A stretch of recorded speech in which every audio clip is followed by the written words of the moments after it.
জন্মদিন এটা এমন একটা দিন যেদিনকে আমি কেঁদেছিলাম বলে বাবাই আর মা আমার কান্না দেখে হেসেছিল। First time. না কাঁদলে তো আবার ডাক্তার কাকুরা মরা বাচ্চা ভেবে ফেলে দিত আমাকে। দেখতে দেখতে দিনে দিনে বুড়ি হয়ে যাচ্ছি, তাই না? আর ভাবা গেলে দেখতে দেখতে মৃত্যুর মুখে এগিয়েও যাচ্ছি। তো লোকে জন্মদিনে তো অনেক কিছু করে, আদার্স লোকেরা।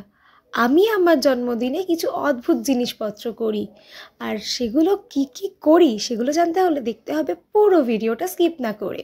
তো ঝটপট কথা না বলে আগে ভিডিওটা শুরু করা যায়। গত 3রা ডিসেম্বর ছিল আমার জন্মদিন। যেহেতু জন্মদিন স্পেশাল দিন, সো বাবা মা আমাকে আর জোর করবে না ঘুম থেকে উঠে যাওয়ার জন্য। তাই সকাল 9:30 নাগাদ ঘুম থেকে উঠে বিছানায় বসে ভাবি, উফ আজকের তো স্পেশাল দিন, কোনো বকাবকি নেই, ঝটপট ব্রাশ করে সারাদিনটা ভালোভাবে কাটাবো। চলে যাই মাজন হাতে নিয়ে ব্রাশ করতে। চলো ব্রাশটা করে এসে দেখা হচ্ছে, আমি কি করব দেখাবো সারাদিন। ব্রাশ, স্নান সব কিছু সেরে পুরো ফ্রেশ হয়ে ভালো শুদ্ধ জামা কাপড় পরে ফার্স্ট কাজ হচ্ছে আমার ঠাকুর ঘরে গিয়ে ঠাকুরগুলোকে নমস্কার করে নাও। তোমরাও একটু ঠাকুর দর্শন করে নাও। ঠাকুর ঘর থেকে নমস্কার করে বেরোতে আমার সামনে বাবাই আর মা নিয়ে এসে হাজির করে গরম গরম কচুরি আর ঘুগনি, তাও আবার মার বাবাইয়ের হাতেই বানানো। চুড়িগুলো এতটাই গরম ছিল যার জন্য আমি দু হাতে ছিঁড়ে ছিঁড়ে খাচ্ছিলাম। ইভেন আমি মাছের কাঁটাও দু হাতে বেছে বেছে খাই।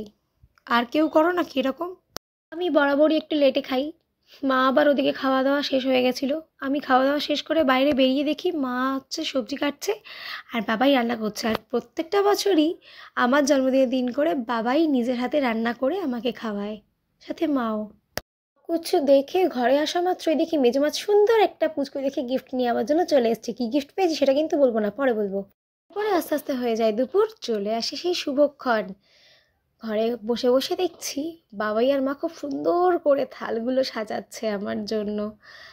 এই দিনটাতেই আমাকে পুরো যত্ন সহকারে বিভিন্ন রকম বাটিতে করে থালায় করে পঞ্চব্যঞ্জন গুছিয়ে যেন খেতে দেওয়া হয়। আহা কি মজা! কতগুলো প্লেটস, কত কিছু আয়োজন করেছে, এগুলো নাকি সবকটা আমাকে খেতে হবে। যাই হোক মেনুগুলো বলে দিই। ফার্স্ট ছিল পাতে গরম গরম ভাত, নুন আর লেবু, পনিরের তরকারি, সবজি ডাল, মাছ ভাজা, ডিমের পোচ, 5 রকম সবজি ভাজা, চিকেন কষা আর ফলের একটা থালি ছিল। আর সঙ্গে ছিল চাটনি, পাঁপড়। ব্যাট পাঁপড় তো আমার ভীষণ প্রিয়, ব্যাট পাঁপড়ই বানিয়েছিল। আর মিষ্টিতে ছিল মিষ্টি দই আর 2টো লেডিকেনি। খাওয়া দাওয়া শেষে সবে শোবো ভাবলাম, তখনই এক বন্ধু ফোন করে বলল কেক কাটতে যেতে হবে। এটা হচ্ছে আমার ফার্স্ট কেক কাটা। এটা আমার একটা বন্ধু নিয়ে এসেছিল। এটা ছিল ম্যাঙ্গো ফ্লেভারের একটা কেক, দারুণ খেতে ছিল। তারপর ওখানে কেক কেটে বন্ধুদের সঙ্গে আরও বেশ কিছুক্ষণ মজা করে বাড়ি ফিরে রেডি হয়ে চলে যাই গড়িয়া আদি মহাশ্মশানে। হ্যাঁ ঠিক শুনেছ, শ্মশানে। ওই যে ভিডিও স্টার্টিংয়ে বলেছিলাম না যে এমন এমন কিছু অদ্ভুত জিনিস করি যেগুলো আর কেউ করে না, ঠিক তাই আমি প্রতি বছর আমার জন্মদিনে গড়িয়া শ্মশানে গিয়ে মা শ্মশানকালী ভোলে বাবার পুজো দিই। যেটা মনে হয় না আর কোনো ব্যক্তি শ্মশানে গিয়ে জন্মদিনের দিন পুজো দেয় বলে। আর আমি মনে করি আমার জন্মদিনের দিন যদি আমি এইখানে গিয়ে পুজো না দিই তাহলে আমার জন্মদিনটা অসম্পূর্ণ থেকে যায়। গড়িয়া থেকে ভিতর রাস্তা দিয়ে বাবাই মা আমি 3জন ফেরার সময় দেখলামই রাস্তার মধ্যে একটা কেক শপ ওপেন হয়েছে, একদম নতুন, যেটার নাম ক্যাথলিন। এখানে অনেকটা রিজনেবল প্রাইসের মধ্যে ছিল বিভিন্ন রকমের ফ্লেভারের কেকস, বিভিন্ন রকমের পেস্ট্রিজ আর বিভিন্ন রকমের রিজনেবল প্রাইসের মধ্যেই স্ন্যাক্স। সাথে এখানে 2টো মিনি ফ্রিজের মধ্যে ছিল বিভিন্ন রকমের জুস আর ছিল অনেক অনেক অনেক কটা ফ্লেভারের মধ্যে বিভিন্ন রকমের আইসক্রিমসগুলো, যেগুলো আমার ভীষণ পছন্দের। পুরো একটা দোকান যেটা আমার ভালোবাসায় মোড়া। আমার বাবাই আমার জন্য এখান থেকে একটা অরেঞ্জ ফ্লেভারের জামি কেক অর্ডার করেছিল। যেহেতু দোকানটা একদমই নতুন, আমি আরেকটা জিনিস এখানে খেয়াল করেছি যে যে আঙ্কেলটা কেকের উপর আমার নাম লিখবে সেই আঙ্কেলটা লিখতে গিয়ে লিটারালি হাতটা কাঁপছিল। কিন্তু তাও আমি এই দোকান থেকেই নেওয়াটা প্রেফার করেছি, কারণ এরা চেষ্টা তো করছে, এত বড় বড় নামকরা জায়গাতে কেনার থেকে একবার ছোটোখাটো দোকানে কিনেই দেখি না কেমন লাগে। আর সত্যি বলতে এইখানকার টেস্ট কেকের ব্যাপক লেগেছে আমার। আমি তো আবারও যদি ওদিকে যাই এখান থেকে অন্তত পেস্ট্রি হলেও টেস্ট করবো, আমার খুব ভালো লেগেছে। আর তোমাদেরও সাজেস্ট করবো, যারা যারা আশেপাশের মধ্যে আছো তারা তারা অবশ্যই এখান থেকে পারলে, যদিও ভিতর দিকে দোকানটা, বাট তাও পারলে গিয়ে টেস্ট করে এসো। এখানকার কেকগুলো খেতে খুব সুন্দর খেতে, কেউ নিরাশ হবে না। এই দেখো আমার সেকেন্ড নাম্বার কেক এটা।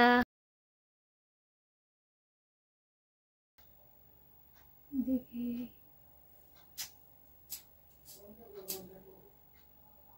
জ্বলবে জ্বলবে জ্বলবে, দাঁড়া, ব্যাস ব্যাস ব্যাস। নে কাট। Happy birthday to you, happy birthday. Cake cutting এটাই বোধহয় প্রত্যেকটা জন্মদিনের ছোটোবেলা থেকে একটা ইমোশন জড়িয়ে থাকে। কেক না কাটলে যেন জন্মদিন বলে মনেই হয় না। আর আমার তো ছোটো থেকেই বাবা মার সঙ্গে বসে কেক কেটে বাবা মার হাত থেকে না খেলে জন্মদিনটা পূরণই হয় না। এই দেখো এটা আমার থার্ড নাম্বার কেক। এটা হচ্ছে আমাকে আমার একটা ফ্রেন্ড গিফট করেছিল। কেকটা বুদ্ধুটা আমাকে আগের দিন রাত্রি 10:30টার সময় দিয়ে চলে গেছিলো। সত্যি বলতে খুবই মন খারাপ করেছিল, তার সামনে তার সঙ্গে দাঁড়িয়ে আমি কাটতে পারিনি বলে কেকটা। বাট ওই যে বিজি ছিলাম জন্মদিনের দিন, যাই হোক, থ্যাংক ইউ সো মাচ আমাকে কেকটা গিফট করার জন্য। সত্যি বলতে আমার বাবাই, মা আর ওই ফ্রেন্ডটা না থাকলে আমার জন্মদিনটা এতটা সুন্দরভাবে কাটতো না। থ্যাংক ইউ সো মাচ তোমাদের তিনজনকে আমার জন্মদিনটাকে এতটা স্পেশাল করে দেওয়ার জন্য। সবশেষে একটা কথাই বলি, যে যারা যারা আমার ভিডিও প্রতিদিন দেখো, আমায় সাপোর্ট করো, তাদেরকে অসংখ্য ধন্যবাদ। আর যারা যারা এখনও আমার ভিডিও দেখোনি বা আমার চ্যানেলটা সাবস্ক্রাইব করোনি, তারা অবশ্যই প্লিজ প্লিজ প্লিজ আমার চ্যানেলটা সাবস্ক্রাইব করে বেল। আর তখন 10টা বাজে, মনটা একটু খারাপ খারাপ লাগছিল যে জন্মদিনের দিনটা পেরিয়ে যাচ্ছে, সমস্ত স্পেশাল ট্রিটমেন্টস আবার শেষ হয়ে যাবে। তারপরেই সারপ্রাইজিংলি আমার ছোটো মেশো আর আমার ছোট্ট বোনটা বাড়ি চলে আসে আমাকে জন্মদিনের গিফট দেওয়ার জন্য। কি গিফট দিয়েছে সেটা আজকে জানাবো না। আর কার কার আমার মতো এরকম মতিভ্রম আছে যে সাধারণভাবে হেভি কিছু না করেই জন্মদিনটা পালন করতে ভালো লাগে, অবশ্যই কমেন্ট বক্সে জানিও। আর তোমাদের কি মনে আছে আমি কটা কেক কাটলাম? অবশ্যই গুনে ভিডিওতে আমায় কমেন্ট বক্সে জানাবে কিন্তু। আর গিফট কী কী পেয়েছি সেই ভিডিওটা আজকে দেখাবো না, সেই ভিডিওটা আসবে পরের দিনে। তো আজকেরকার ভিডিও আপাতত এইটুকখানি, দেখা হচ্ছে আবার পরের দিনের গিফট আনবক্সিং ভিডিওতে। বরাবরই অন্যদের মতো আমার বেশি বড় সড়ো করে জন্মদিন পালন করা খুব একটা ভালো লাগে না বললেই চলে, করলেও সমস্যা নেই, বাট তাও ছোটো থেকেই আমার এরকম সাধারণভাবে সবার মধ্যে থেকে প্রিয়জনদের জন্মদিনটা পালন করতে খুবই ভালো লাগে। সবশেষে বলি, যারা যারা প্রতিদিন আমার ভিডিও দেখো তাদেরকে অসংখ্য ধন্যবাদ। আর যারা যারা এখনও অবধি আমার ভিডিও দেখোনি বা আমার চ্যানেলটা সাবস্ক্রাইব করোনি, তারা প্লিজ প্লিজ প্লিজ আমার চ্যানেলটা সাবস্ক্রাইব করে দিও আর সঙ্গে বেল আইকনটা প্রেস করে দিও, যাতে আমার প্রত্যেকটা ভিডিও নোটিফিকেশান তোমাদের কাছে যায়। ভিডিও দেখার শেষে যদি আমার ভিডিওটা ভালো লেগে থাকে তাহলে অবশ্যই লাইক কমেন্ট শেয়ার করতে ভিডিওতে ভুলো না কিন্তু। তোমাদের পাশে থাকাটা একান্ত কাম্য। ততক্ষণের জন্য টাটা, সবাই ভালো থেকো।